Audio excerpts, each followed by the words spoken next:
For years, the Kremlin insisted that Russia could outlast any sanction, absorb any battlefield loss, and sustain its war machine indefinitely.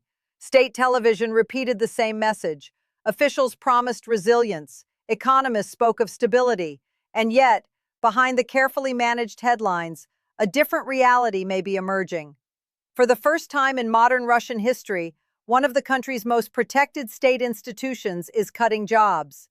Military recruitment is slowing, budget pressures are mounting, and reports from inside Russia suggest officials are now considering policies that sound more like Soviet-era emergency measures than the actions of a confident global power.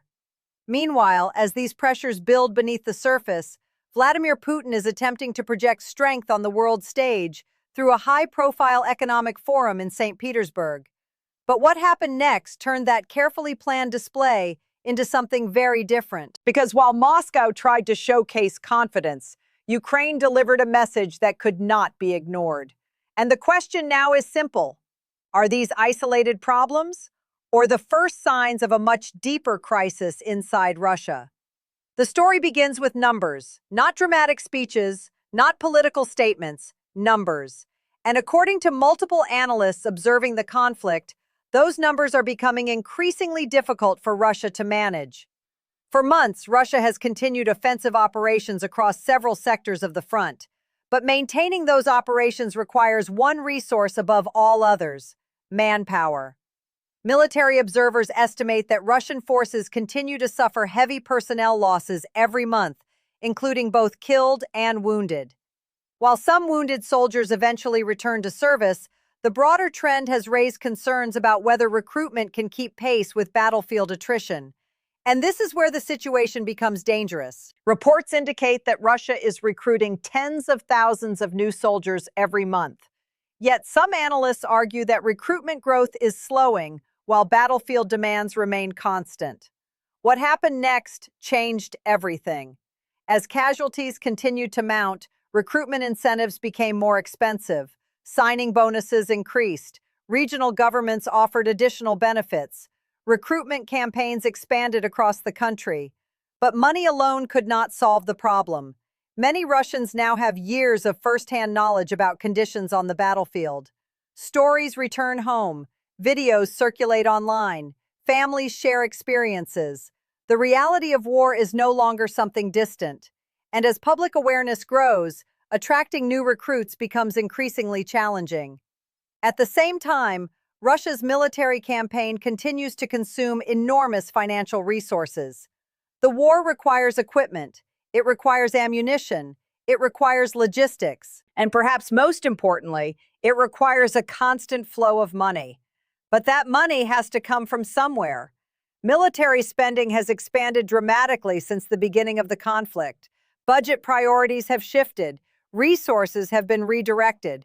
Entire sectors of the economy have been reshaped around wartime requirements. Yet even with these adjustments, pressure continues to build, and the first visible signs may now be appearing far away from the battlefield itself, inside the Russian economy. Because while artillery fires across the front lines, a quieter struggle is unfolding behind the scenes. A struggle over budgets, labor, production, and sustainability. And according to many observers, that struggle is becoming harder to hide. One of the clearest indicators of stress often appears not in military reports, but in government policy. Governments rarely announce weakness directly. Instead, weakness reveals itself through decisions. And recently, several developments inside Russia have attracted significant attention.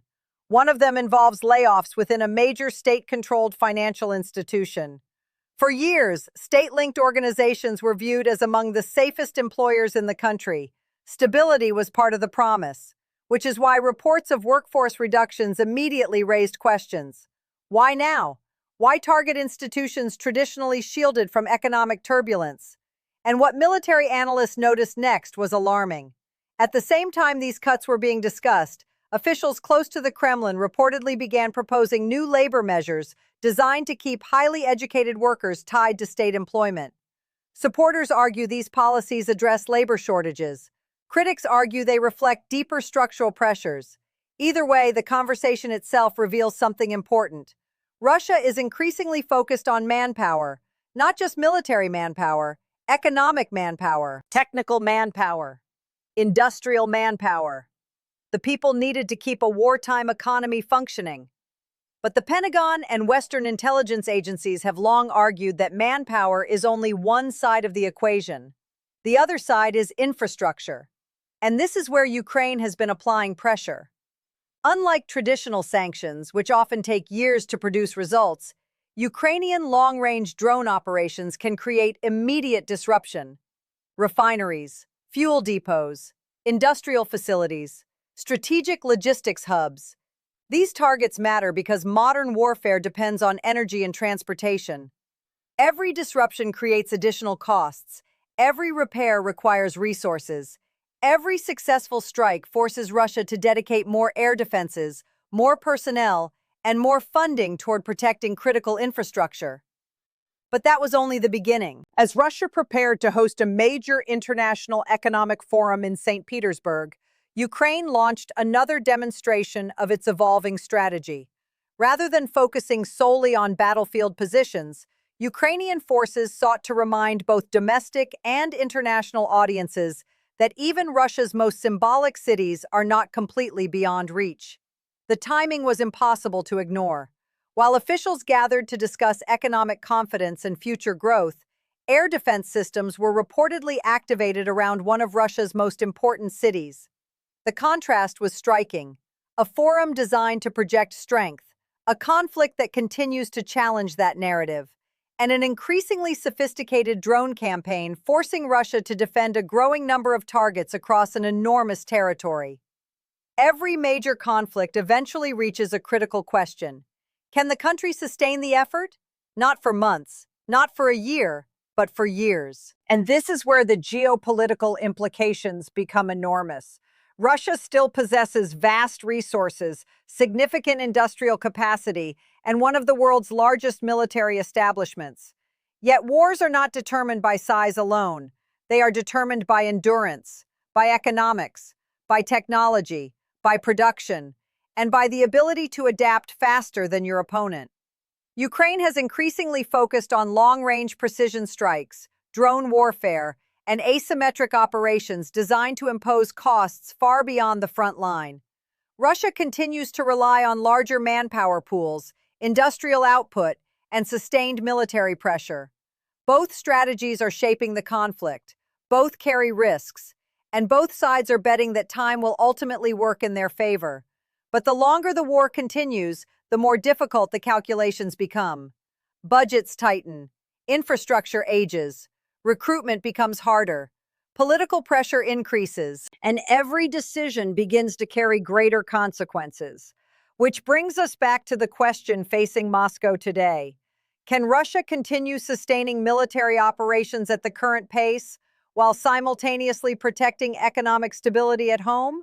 Because if the answer becomes uncertain, the strategic balance of the conflict could begin to shift in ways few expected. #ending. Wars are often remembered through battles, through maps, through dramatic military offensives. But many conflicts are ultimately decided by something less visible: numbers, budgets, workers, factories, recruitment.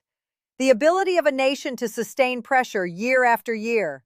Today, Russia continues fighting a costly war while trying to maintain economic stability and project confidence to both domestic and international audiences. Ukraine continues searching for new ways to impose costs far beyond the battlefield.